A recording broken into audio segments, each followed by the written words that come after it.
کہ اگر ایک آدمی جمعہ کے لیے آتا ہے تو وہ 2 رکعتیں پڑھے بغیر نہ بیٹھے، چاہے امام خطبہ دے رہا ہو، 2 رکعتیں پڑھے بغیر وہ نہ بیٹھے۔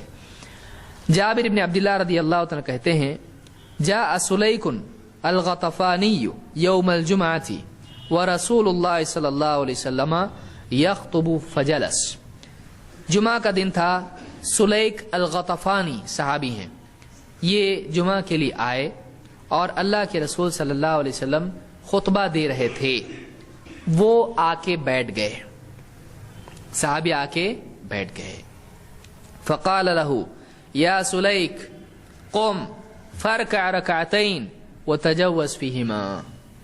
آپ نے خطبے ہی میں صحابی سے کہا اے سلیک کھڑے ہو جاؤ، وہ بیٹھے ہوئے ہیں، کہا قم کھڑے ہو جاؤ، فرکع رکعتین 2 رکعتیں ادا کرو، 2 رکعتیں ادا کرو، وتجوز فیہما اور مختصر پڑھنا، تجوز ہلکی پڑھنا، زیادہ لمبی مت پڑھنا۔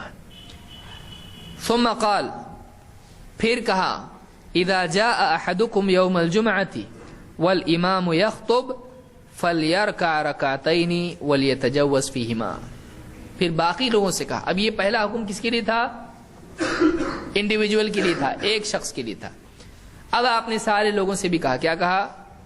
جب تم میں سے کوئی شخص جمعہ کے لیے آئے اور امام خطبہ دے رہا ہو تو 2 رکعتیں ضرور پڑھ لے اور ہلکی پڑھے۔ تو اس سے یہ بات معلوم، یہ بخاری اور مسلم دونوں میں روایت موجود ہے، اس سے معلوم ہوتا ہے کہ جمعہ کے دن آدمی کو جمعہ کے لیے جب وہ آتا ہے تو 2 رکعتیں پڑھے بغیر نہیں بیٹھنا چاہیے، چاہے امام خطبہ دے رہا ہو۔ بعض لوگ کیا کہتے ہیں، بھئی یہ جو صحابی تھے یہ بہت غریب تھے، ان کے کپڑے پھٹے ہوئے تھے اور اللہ کے نبی صلی اللہ علیہ وسلم چاہتے تھے کہ لوگ ان کا حال دیکھیں، تاکہ ان کو، اسی لیے آپ نے ان کو کیا کیا، کھڑے ہو کے نماز پڑھنے کے لیے کہا تاکہ لوگ ان کا حال دیکھیں اور ان کی مدد کریں۔ اتنا دور آپ صلی اللہ علیہ وسلم نے یہاں پر ان کو جو کہا وہی بات سارے لوگوں سے کہا، تو اب کون کس کو صدقہ دے گا؟ جتنے بھی لوگ ہیں، آپ نے غریبوں کو نہیں کہا تم میں سے جب بھی کوئی غریب آئے جس کے کپڑے پھٹے ہوئے ہوں، جس کو صدقے کی ضرورت ہو، وہ آ کے 2 رکعتیں پڑھے تاکہ سب اس کے حال کو دیکھے، ایسا ہے نہیں۔ آپ نے کہا جب بھی تم میں سے کوئی آئے امام خطبہ دے رہا ہو تو 2 رکعتیں پڑھے۔ تو اس سے معلوم ہوتا ہے کہ یہ حکم ان کے لیے خاص نہیں تھا، بلکہ یہ حکم ساری امت کے لیے ہے، ساری امت کے لیے حکم ہے۔ اس لیے کہ آپ غور کریں، امام جب خطبہ دے رہا ہے تو اس وقت میں جتنے لوگ ہیں ان کا دھیان کدھر ہونا چاہیے؟ امام کی طرف۔ اب آپ ان کو کھڑا کر رہے ہیں نماز پڑھنے کے لیے اور آپ خطبہ دے رہے ہیں، اور آپ کیا چاہ رہے ہیں، وہ آپ کا خطبہ سنیں یا ان کو دیکھیں؟ سوچنے کی چیز ہے۔ تو خطبے میں ان کی طرف لوگ دھیان دیں یا خطبے کی طرف دھیان دیں؟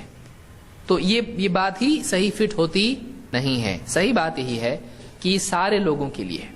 اس میں یہ کہ اگر کوئی آدمی مثال کے طور پر مسجد میں آتا ہے اور غلطی سے بیٹھ جاتا ہے، پھر اس کو یاد آتا ہے 2 رکعت نہیں پڑھا میں نے، پھر کہے بیٹھ گیا نا، اب کیا ہوتا؟